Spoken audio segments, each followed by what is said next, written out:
मात्र 1.5 साल में सबसे पहले तो मनरेगा योजना के तहत 5 करोड़ रुपये का मैंने अपने पंचायत में काम करवाया, जिसमें आपको 180 किसानों के निजी ज़मीन में 200 पौधा, एक चापाकल और उसका घेराबंदी करवाया। हर किसान को 5 वर्ष तक 1850 रुपया प्रति माह उनके अकाउंट में जाता है। एक योजना 2,22,000 के आसपास का होता है। लगभग 170 के करीब मेरे पंचायत में पूर्ण हो चुका है। 4 निजी पोखरें हम जो है सो बनवा चुके हैं और उसके बाद जो है सो अभी मनरेगा के तहत मिट्टी भराई का काम पंचायत में लगभग 20-25 लाख रुपये का सिर्फ मैंडेज मजदूरी का काम उससे संबंधित आम नागरिकों को प्रखंड का चक्कर लगाना नहीं पड़ेगा। इसमें सबसे पहले एक जगह एक कैंपस के अंदर मुखिया जी, उप मुखिया जी, पंचायत सचिव, सरपंच साहब, उप सरपंच साहब, न्याय सचिव, न्याय मित्र के लिए अपना अपना सबका कार्यालय होगा। पंचायत सचिव को रहने के लिए लिविंग रूम होगा। इसमें बैंकिंग की सुविधा होगी। आरटीपीएस काउंटर खुलेगा, जो आप आगे निर्माण देख रहे हैं उसको सीएसपी सेंटर बोलते हैं। वहाँ जाति, आवासीय, आय, जन्म, मृत्यु प्रमाण पत्र बनेगा। इसलिए पब्लिक को वृद्धा पेंशन हो, विधवा पेंशन हो, ये सारे काम पंचायत से ही निपटा। मुख्यमंत्री सोलर स्ट्रीट लाइट लिखा रहेगा। राशि यह पंचायत की होगी, लेकिन ये इसमें मुख्यमंत्री सोलर स्ट्रीट का बोर्ड लगेगा। यह जो सरकार का पॉलिसी है, यह पॉलिसी कतई अच्छा नहीं है आम लोगों के लिए। इसमें सिर्फ और सिर्फ लूट द्वारा टेंडर किया गया है, तो इसमें 60% राशि पंचायत को अग्रिम भुगतान करना है। कल हो सकता है वो हमको कैसा लाइट दें न दें, जले न जले, लेकिन यह जो है अधिकारों में जो कटौती की जा रही है सरकार के द्वारा और प्रशासन के द्वारा, लगातार पंचायत के हक और अधिकार पर रोलर चलाने का काम ये पदाधिकारीगण और सरकार के द्वारा अपने कार्यकाल के अंदर हर परिस्थिति में इस रेड क्रॉस सोसाइटी अस्पताल को चालू करवाने का काम करूंगा। विद्यालय के नाम से जो भूमि हमें दान में मिला है, उसमें हर स्थिति में भवन बनवाने का काम करूंगा। ये जो पंचायत सरकार भवन का कार्य बंद पड़ा हुआ था, इसको भी हर परिस्थिति में अगले साल तक चालू करवाऊंगा। बच्चों के लिए पढ़ाई में स्कूल में जो समुचित व्यवस्था की आवश्यकता होती है वो कर भी रहे हैं। जिस तरह की मांग बच्चे या शिक्षक के द्वारा होगी, उनके पठन पाठन में हर संभव मदद करने का काम करूंगा। आप देख रहे हैं बेगूसराय खबर, हम हैं सौरभ कुमार। अभी हम एक ऐसे जगह आए हुए हैं, शायद आप लोग ऐसा नहीं कह सकते कि नहीं जानते हैं, बिल्कुल जानते होंगे। अभी हम लोग मनियप्पा पंचायत में हैं। हमारे साथ मुखिया जी जुड़े हैं, मुरारी जी। सबसे पहले बेगूसराय खबर में आपका स्वागत है सर। आपको भी, आप दोनों आदमी जो मेरे पंचायत आए, इसके लिए आप लोग का बहुत बहुत धन्यवाद। सर सवाल तो ढेर सारा रहेगा सर। सबसे बड़ी बात ये है सर, आपके पंचायत में कौन कौन से गांव आते हैं? मुख्य रूप से मनियप्पा, वृंदावन, शंकरपुर बखड्डा और कोठिया नवटोलिया। और आपने कहा था कि राजस्व में, मतलब क्या ये पंचायत के अंदर राजस्व ग्राम में? राजस्व ग्राम में मनियप्पा और शंकरपुर बखड्डा 2 राजस्व ग्राम है। अच्छा सर। सर ये बताइए, राजनीतिक में आप कब से आए हैं और कब से ये मन में कैसे सोचे कि राजनीति में आना चाहिए, गांव या समाज की सेवा करनी चाहिए? मैं 1995 में मैट्रिक पास किया, इंटर में एडमिशन लिया। सामाजिक कार्य में अभिरुचि हुई, राजनीति में कम। सामाजिक में मेरा जीवन यापन 2001 से ही समाज सेवा में हम लगे हुए हैं। तो मतलब 2001 जब मतलब कुछ सोचे होंगे कि समाज सेवा करना है सिर्फ? घर परिवार से संयुक्त रूप से परिवार चलता है, आर्थिक परेशानी हमें महसूस नहीं होती है। अभी भी हमारा पूरा परिवार 4 भाई का परिवार है, सबकी पत्नी है, संयुक्त रूप से माँ पिताजी के साथ, बच्चे लोग के साथ रहते हैं। घर के सदस्य लोगों के तरफ से किसी तरह का कोई दबाव नहीं है, इसलिए समाज सेवा करना हमारे अंदर से यह इच्छा हुई कि मैं अगर कुछ करूं तो समाज के लिए कुछ ज़रूर अच्छा करूं। बिल्कुल सर। जब चुनाव अभी हुआ है, जैसे 1.5 साल पहले, अभी तक आपने क्या क्या काम किया है मात्र 1.5 साल में? मात्र 1.5 साल में सबसे पहले तो मनरेगा योजना के तहत 5 करोड़ रुपये का मैंने अपने पंचायत में काम करवाया, जिसमें आपको 180 किसानों के निजी ज़मीन में 200 पौधा, एक चापाकल और उसका घेराबंदी करवाए। हर किसान को 5 वर्ष तक 1850 रुपया प्रति माह उनके अकाउंट में जाता है। एक योजना 2,22,000 के आसपास का होता है। लगभग 170 के करीब मेरे पंचायत में पूर्ण हो चुका है। 4 निजी पोखरें हम जो है सो बनवा चुके हैं। और उसके बाद जो है सो अभी मनरेगा के तहत मिट्टी भराई का काम पंचायत में लगभग 20-25 लाख रुपये का सिर्फ मैंडेज मजदूरी का काम उसमें चल रहा है। यानी करीब करीब 5 करोड़ रुपये का काम सिर्फ मनरेगा से करवाए हैं। पंचायती राज योजना सष्टम और 15वीं से कुल मिला के अभी तक 50 लाख रुपये का वर्क हो चुका है और लगभग 15-20 लाख रुपये का योजना पंचायत में कार्य गति प्रारंभ पर है। इसके अलावे WPU जो बन रहा है इसका फंड अलग होता है, SLWM के माध्यम से आता है, जिसमें भी मेरा 7,40,000 रुपया से WPU निर्माण कार्य चल रहा है। और 1,35,00,000 का पंचायत सरकार भवन, ये पंचायत सरकार भवन की स्वीकृति हमसे पहले के मुखिया जी के माध्यम से हुआ था, लेकिन यह कार्य फाउंडेशन होकर 2 वर्षों से बंद पड़ा हुआ था राशि के अभाव में। सरकार की यह नीति है कि पंचायत में जो भी काम होंगे अभिकर्ता अपने खर्च से जब कार्य को पूर्ण कराते हैं तभी राशि की निकासी होती है। तो ये जो है हमारा पंचायत सरकार भवन जो सरकार की महत्वपूर्ण योजना है, पंचायत वासियों के लिए यह महत्वपूर्ण योजना है। इसका काम 2 साल से बंद पड़ा हुआ था। जब से मैं मुखिया बना हूँ इसको इस गति में लाया हूँ कि अभी आप देख सकते हैं कि हमारा छत ढलाई का कार्य पूर्ण होने जा रहा है। सर आपने ऐसा बोला कि खुद की पंचायत भवन में बना रहे हैं, इसमें जो मुखिया के पास अगर राशि नहीं हो पाएगी तो क्या उसमें तो पंचायत भवन बनने का निर्माण नहीं हो पाएगा? अगर पंचायत के पास मुखिया जी या अभिकर्ता के पास राशि नहीं होगी तो उस पंचायत में पंचायत सरकार भवन ही नहीं, किसी भी कार्य को करना नामुमकिन है। क्योंकि सरकार की जो यह पॉलिसी है कि कार्य पूर्ण होने के बाद ही 1 भी रुपये की निकासी होगी। तो यह संभव नहीं है कि हर जगह के जनप्रतिनिधि या हर जगह के अभिकर्ता उस लायक हो कि वो अपनी पूंजी लगा के 6-6 महीना सरकार की ओर टकटकी लगा के देखते रहें। तो पंचायत का विकास जो है यह सरकार की गलत पॉलिसी के चलते हर जगह अवरुद्ध पड़ा हुआ है। अच्छा सर, ये पंचायत में क्या जो अभी भवन का निर्माण हो रहा है इसमें क्या क्या चीज़ सुविधाएं होंगी? इसमें पंचायत से संबंधित आम नागरिकों को प्रखंड का चक्कर लगाना नहीं पड़ेगा। इसमें सबसे पहले एक जगह एक कैंपस के अंदर मुखिया जी, उप मुखिया जी, पंचायत सचिव, सरपंच साहब, उप सरपंच साहब, न्याय सचिव, न्याय मित्र के लिए अपना अपना सबका कार्यालय होगा। पंचायत सचिव को रहने के लिए लिविंग रूम होगा। इसमें बैंकिंग की सुविधा होगी। RTPS काउंटर खुलेगा, जो आप आगे निर्माण देख रहे हैं उसको CSP सेंटर बोलते हैं। वहाँ जाति, आवासीय, आय, जन्म, मृत्यु प्रमाण पत्र बनेगा। इसलिए पब्लिक को वृद्धा पेंशन हो, विधवा पेंशन हो, ये सारे काम पंचायत से ही निपटा लिए जाएंगे जब यह पूर्ण होता है। तो यह काफ़ी पंचायत वासियों के लिए, आम आवाम के लिए काफ़ी महत्वपूर्ण योजना है। अच्छा सर, अभी ने देख रहा कि हर एक पंचायत में लाइट लग रहा है, स्ट्रीट लाइट लग रहा है, उसके बाद कचरा प्रबंधन का काम हो रहा है। तो क्या आपके पंचायत में स्ट्रीट लाइट, कचरा प्रबंधन या WPU का क्या प्रबंध है यहाँ पर? कचरा प्रबंधन का काम जो है 1 मार्च से हमारे यहाँ विधिवत रूप से चल रहा है, जिसके लिए ज़मीन मुहैया हो गया है। अस्थाई WPU का निर्माण, हमारा फाउंडेशन वर्क पूर्ण हो चुका है। उम्मीद करते हैं कि 15 से 20 दिन के अंदर हमारा अस्थाई WPU बन जाएगा। बीच में सरकार का निर्देश जो आया उसके अनुसार हम लोग जो है टेम्प्रोरी WPU पंचायत सरकार भवन के पीछे बनाए हैं। और आप यहाँ कचरा का ढेर भी देख रहे हैं। अभी हमने पहले अभियान उठाया कि सड़क किनारे सार्वजनिक जगह पर जहाँ जो कचरा था उसको एक जगह अस्थाई पृथक केंद्र पर मंगवा रहे हैं। और जब हमारा 15-20 दिन बाद पूरा हो जाएगा WPU तो हम कचरा प्रबंधन का काम वहाँ लेके चले जाएंगे। जहाँ तक रही स्ट्रीट लाइट की बात, तो ये 15वीं योजना के अनटाइड से हम लोगों को साफ साफ निर्देश दिया गया है कि लाइट का पैसा हर हाल में आपको खाता में रखना है। हम लोगों से जो है इसकी स्वीकृति ले ली गई है सरकार के माध्यम से। बिहार सरकार के द्वारा ब्रेडा कंपनी को पूरे बिहार का टेंडर दे दिया गया है। सोलर स्ट्रीट लाइट जहाँ जहाँ लग रहा है वहाँ के हमारे पंचायत के मुखिया जी या आम लोग इस योजना से खुश नहीं है।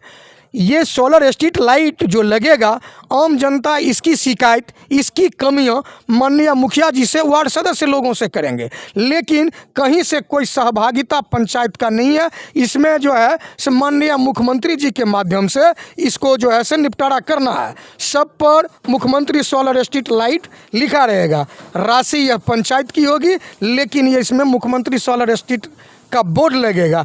यह जो सरकार का पॉलिसी है, यह पॉलिसी कतई अच्छा नहीं है आम लोगों के लिए। इसमें सिर्फ और सिर्फ लूट दिखता है। सर कहा जाता है कि ये सरकार जो है ये भारत सरकार का फंड है, लेकिन लगता है तो मुख्यमंत्री योजना के तहत और रुपया निकासी होता है तो मुखिया के तहत। ये कहाँ तक सही है?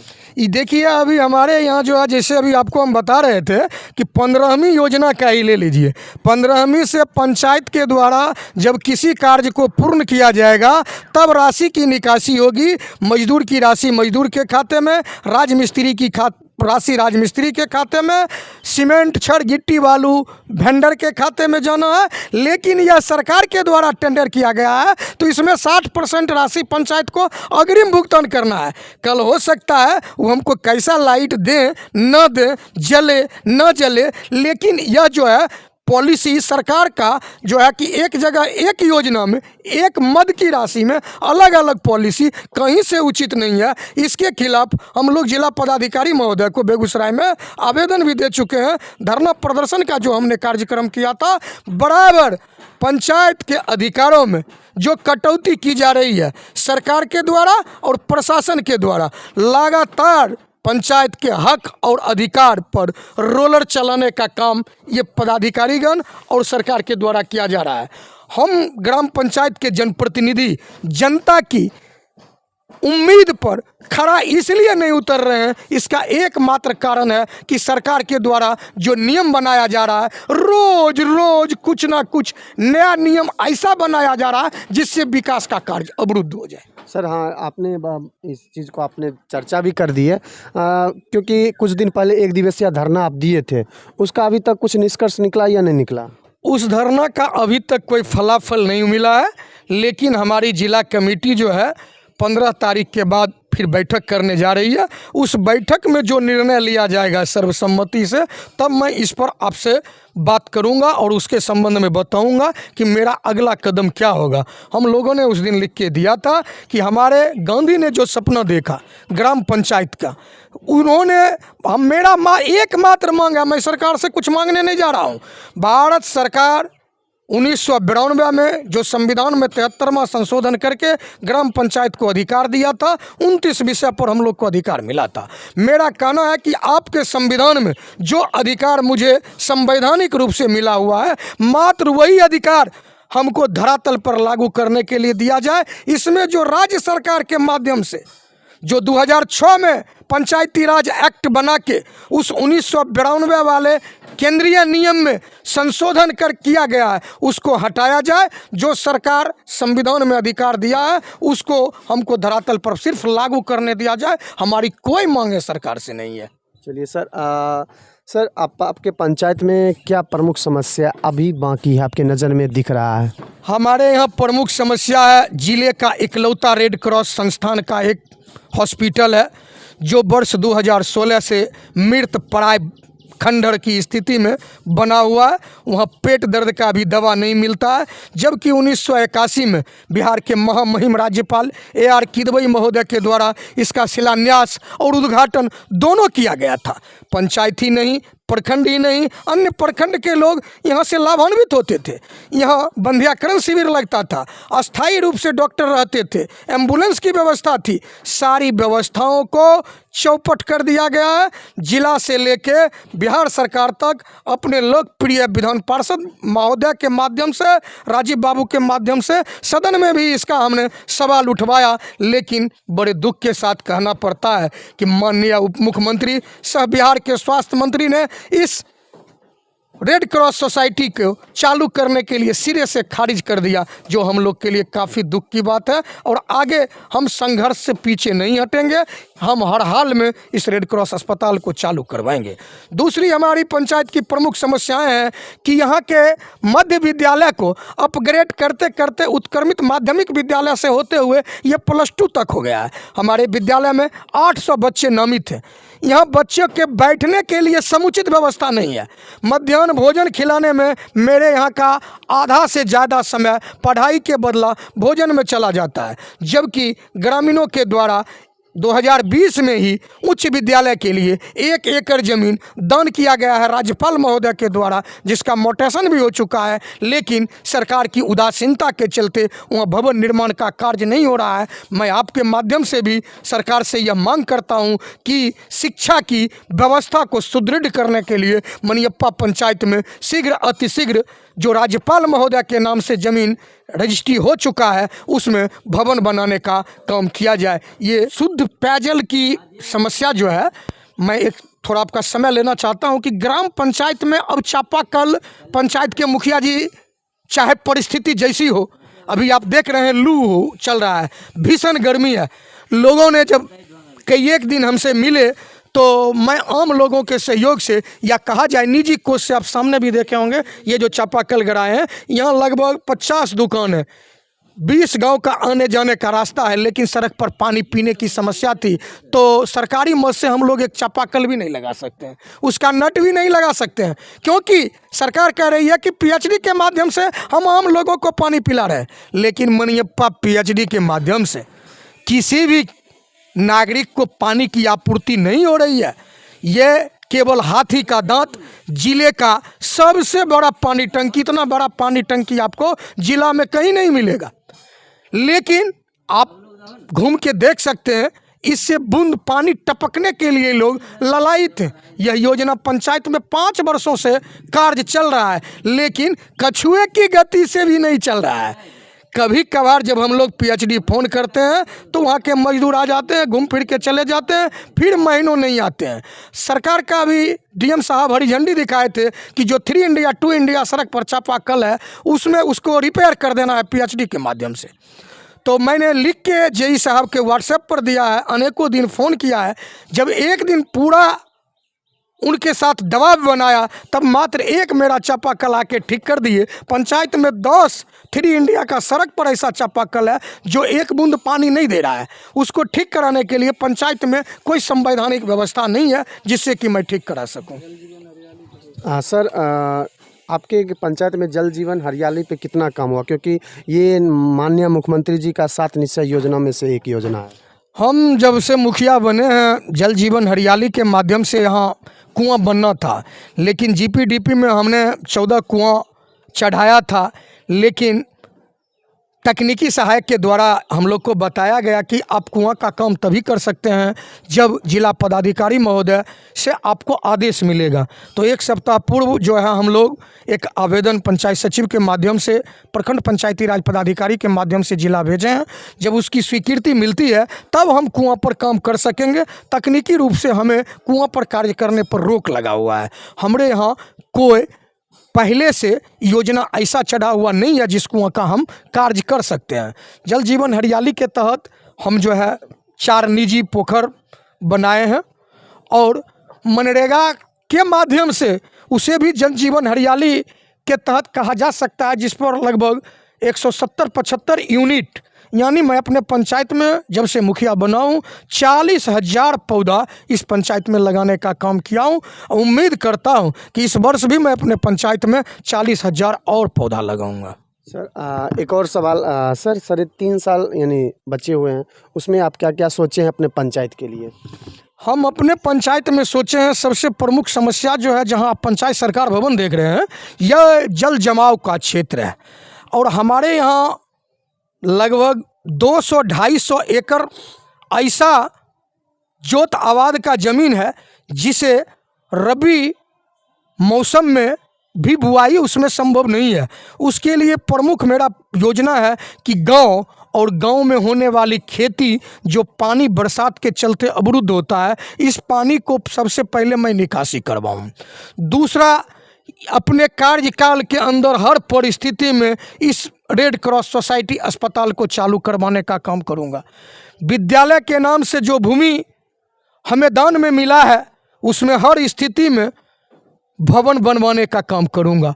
ये जो पंचायत सरकार भवन का कार्य बंद पड़ा हुआ था इसको भी हर परिस्थिति में अगले साल तक चालू करवाऊंगा। बच्चों के लिए पढ़ाई में स्कूल में जो समुचित व्यवस्था की आवश्यकता होती है वो कर भी रहे हैं। जिस तरह की मांग बच्चे या शिक्षक के द्वारा होगी उनके पठन पाठन में हर संभव मदद करने का काम करूंगा। सर एक और सवाल, पुस्तकालय का क्या स्थिति? आपकी पंचायत में पुस्तकालय है और उसकी क्या स्थिति है? हमारे पंचायत में 2 पुस्तकालय है। एक पुस्तकालय शंकरपुर बखड्डा में अरविंद शांति पुस्तकालय, दूसरा मनियप्पा में श्री चंद्रिका पुस्तकालय। चंद्रिका पुस्तकालय प्रतिदिन खुलती है।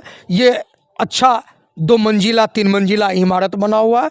एक सप्ताह पूर्व हमारे माननीय राज्यसभा सदस्य राकेश सिन्हा जी के द्वारा जो है कंप्यूटर, इन्वर्टर, बैटरी भी देने का काम किया गया है। वहाँ टेबल कुर्सी और पुस्तक की अच्छी खासी व्यवस्था है। हमारे गांव के पढ़े लिखे शिक्षित युवा बुजुर्ग प्रतिदिन उसमें पत्र पत्रिका पढ़ते हैं। हमारे यहाँ का पुस्तकालय काफ़ी अच्छी स्थिति में है। क्योंकि सर पुस्तकालय होना बहुत ही आवश्यक होता है, क्योंकि अपने जो भी शक्ति होती है युवाओं के लिए हो या बुजुर्ग के लिए हो, वो कम से कम हर एक पंचायत में ऐसा होना चाहिए। अगर स्थिति सही ढंग रहती है तो बेहतर बच्चे का भविष्य होगा। अक्सर किसी भी पंचायत की गुणवत्ता अगर उसको परखना हो तो उस पंचायत के विद्यालय, उस पंचायत के पुस्तकालय, उस पंचायत के स्वास्थ्य केंद्र, उस पंचायत के सड़क की बुनियादी ढांचा से ही पता चल जाता है कि हमारे पंचायत की क्या स्थिति है। हमारी बुनियादी ढांचा आपको इससे भी पता चलेगा कि अगले महीना इंफ्रास्ट्रक्चर जो थीम है उसके माध्यम से हमने ऑनलाइन फॉर्म भरा था भारत सरकार के पोर्टल पर, जिसमें हमारे पंचायत को बिहार में दूसरा स्थान आया, जिसमें हमें अवार्ड के रूप में, सर्टिफिकेट के रूप में दिल्ली के विज्ञान भवन में महामहिम राष्ट्रपति महोदया जिस कार्यक्रम की उद्घाटन की थी उसमें हमें लोग को पंचायत को अवार्ड दिया गया है।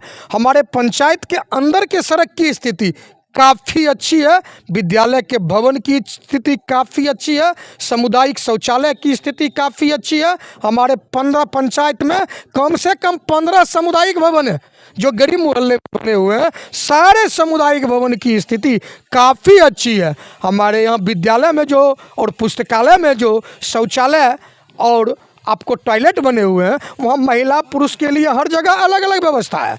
यानी इंफ्रास्ट्रक्चर के मामले में जिले में ही नहीं राज्य में हमारे पंचायत की स्थिति काफ़ी अच्छी है। सर एक आखिरी सवाल रहेगा। सर आपने अपने पंचायत में युवाओं के लिए क्या सोचते हैं, युवाओं के बारे में क्या सोचते हैं, बताइए।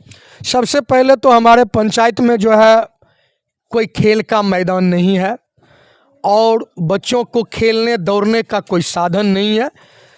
तत्काल हम साफ सफाई करवा के बच्चों को ये रेड क्रॉस का मैदान दिए हैं, उसमें हमारे बच्चे लोग दौड़ते धूपते हैं।